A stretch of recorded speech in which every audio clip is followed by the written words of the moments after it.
हाँ तो तुमने वीडियो को क्लिक करा है तो लास्ट तक देखना, क्योंकि एनिमेटेड वीडियो है। हाँ ब्लू शर्ट वाले भैया लास्ट तक वीडियो को देखना, सबको समझ में आ जाएगा गारंटी। भैया भैया ना कुछ समझ में आ रहा है। ये केमिकल रिएक्शन एंड इक्वेशन बड़ा ही कठिन चैप्टर है। ना तो कोई नोट्स दे रहा है, ना तो कोई एनिमेटेड वीडियो प्रोवाइड कर रहा है, ना तो कोई प्रीवियस ईयर क्वेश्चन करवा रहा है।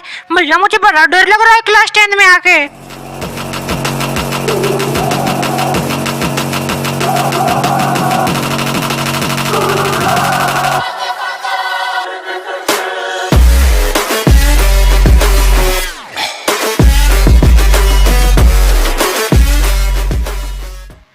तो यार डरने की कोई बात नहीं है। चलिए आपका भाई आ चुका है आपके साथ। उसके साथ हम देखेंगे सबसे पहले हमारी जो स्टार्ट करते हैं इस चैप्टर के प्रोसीजर स्टार्ट करते हैं। तो सबसे पहले यार आपका क्या लिखा है, जो आपकी टॉपिक का नाम है, चैप्टर का नाम है, वो है केमिकल रिएक्शन एंड इक्वेशन। इसका ये इंट्रोडक्टरी पार्ट है तो उसको हम समझेंगे। तो सबसे पहले आपके सवाल एक होना चाहिए कि केमिकल रिएक्शन होता क्या है, उसकी डेफिनेशन क्या है। तो सबसे पहले केमिकल रिएक्शन की डेफिनेशन होती है the process by which new substance with new property are form. इसका जीता जाता एग्जांपल है दूध से दही बनना।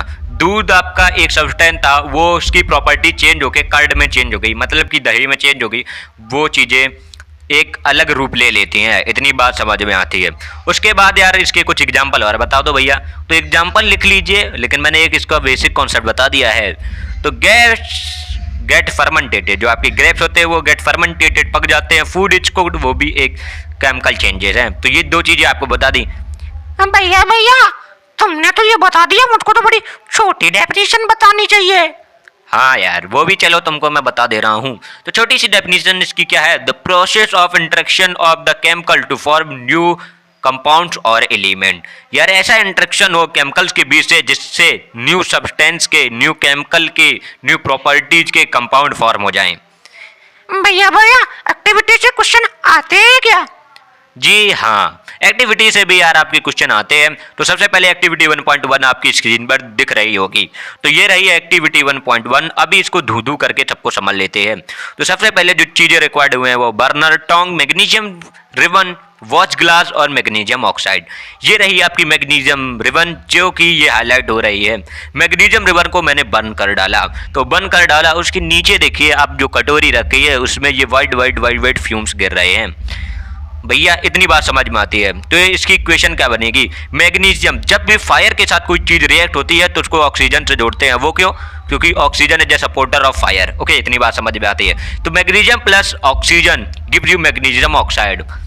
भैया इसका ऑब्जर्वेशन भी बता दो। तो चलिए ऑब्जर्वेशन समझिए कि जो मैग्नीशियम रिबन होगी वो बंस करेगी। कैसे बंस करेंगे? विद डेजलिंग वाइट फ्लेम्स, धू धू करके जैसे वाइट फ्लेम्स निकलती हैं, आग निकलती है। और वो किस में कन्वर्ट हो जाएगी? जो आपका नीचे चाइना डिश रखा है उसमें आपका कन्वर्ट हो जाएंगी व्हाइट पाउडर में। और व्हाइट पाउडर को क्या बोलेंगे? Magnesium ribbon. एक छोटा सा रिपैप करवा दे रहा हूँ कि magnesium plus oxygen give you magnesium oxide.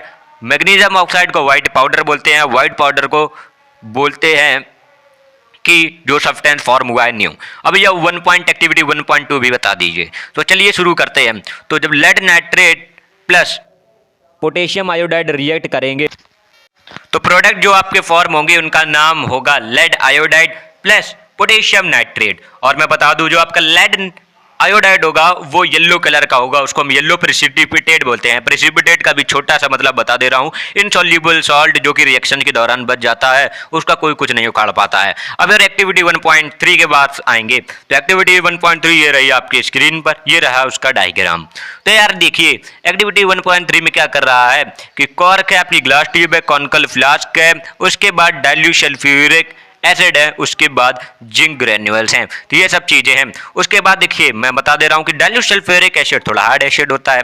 तो जब इसमें जिंक मैंने डाली तो इससे क्या H2O गैस निकलने लगी। भाई आपको कैसे पता है H2O? तो चलिए उससे पहले ये रिएक्शन देखिए।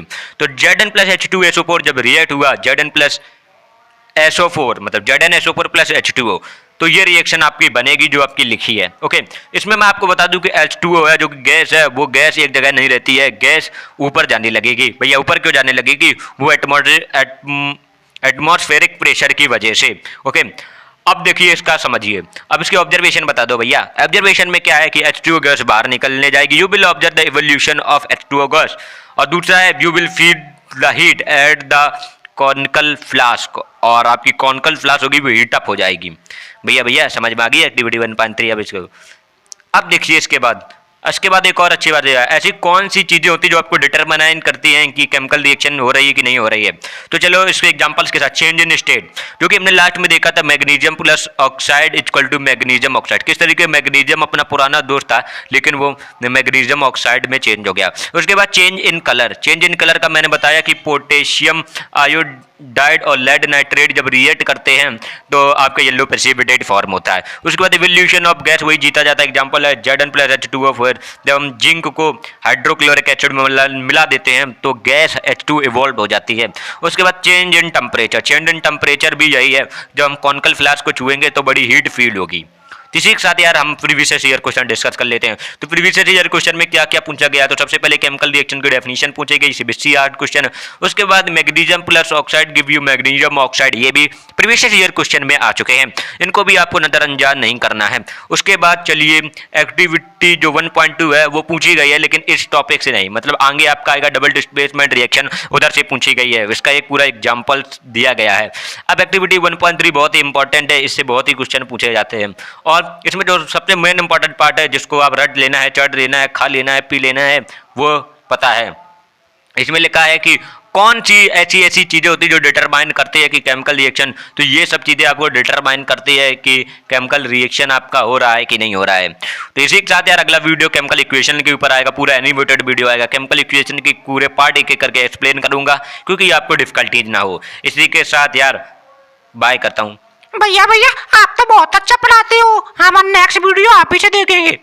हाँ यार नेक्स्ट वीडियो यार मुझसे ही देखना, अभी सब चीज़ें डिटेल में डिस्कस कर रहे हैं, मटेरियल भी बनाया जा रहा है, वीडियो के लास्ट में आपको प्रैक्टिस सब कुछ मिलेगा, चिंता करने की कुछ ज़रूरत नहीं है। तो बाय एवरीवन।